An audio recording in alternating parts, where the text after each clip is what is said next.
How's it going? I'm Dustin. Welcome to Fantasy Smack Talk. This is your Week 6 waiver wire show for football. But before we get into it, we got all of our basketball rankings up. It's just around the corner. We can't wait. And we do have a downloadable cheat sheet on the site, so check that out.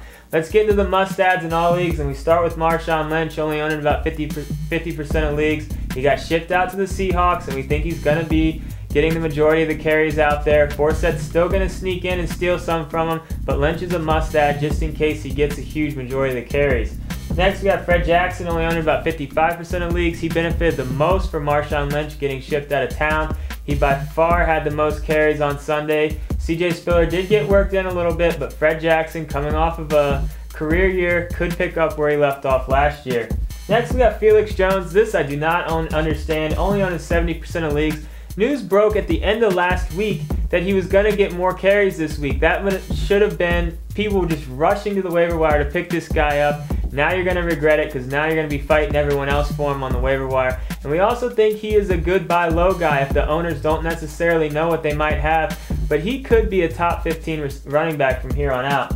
Moving on, we got Michael Bush, only owning about 75% of leagues right now. You know, they're going to have a tough decision to make once McFadden comes back. Because don't forget, Bush was supposed to be the starter. Then he broke his thumb in the preseason. McFadden stepped in, played well. But Bush played great on Sunday. He looks like he's going to battle for that starting job and could win it in our opinion.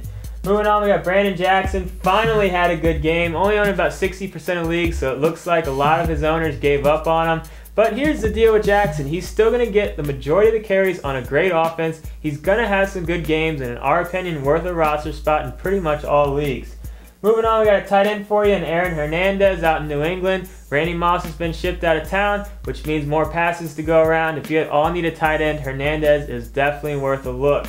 The last guy we're going to talk about for must-adds in all leagues is Danny Amendola. Mark Clayton, unfortunate injury, and Amendola is going to step in and have a lot of value. 12 catches on Sunday, so in PPR leagues, he's an absolute stud, but even in standard leagues, we think he's going to have a decent amount of value.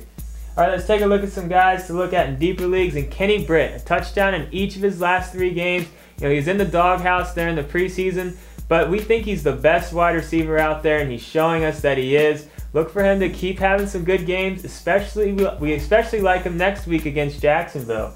Moving on, Vincent Jackson, only owning 40% of leagues. Here's the deal. The trade deadline's in about a week. Just pick him up and see what happens. You know, the Rams were one of the teams looking to maybe get Jackson. Who knows? With the Clayton injury, maybe they'll be back in the market. But just pick him up and see what happens. If he doesn't get traded, you can drop him before Sunday if you have to. The last guy we're going to look at in deeper leagues is Steve Johnson. You know, we wrote about him in the waiver wire write-up last week. 2 touchdowns on Sunday. This guy's quickly becoming Buffalo's best fantasy receiver. We like this guy moving forward. They do have a bye week, week 6, but this is a guy you might want to get on your team.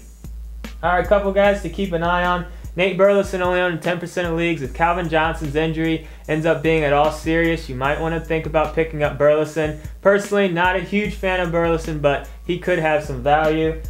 Next, Owen Daniels, only owning 50% of leagues. You know, I know tight end's really deep, but Daniels is slowly starting to get some more catches, and he could be worth an ad maybe as a bye week fill-in if you need some help with tight end. Now, this is just a portion of the Week 6 waiver wire. To see the full list, get on our site and check it out. And as always, get in the forums. I'm Dustin. Brett and I will be back later this week.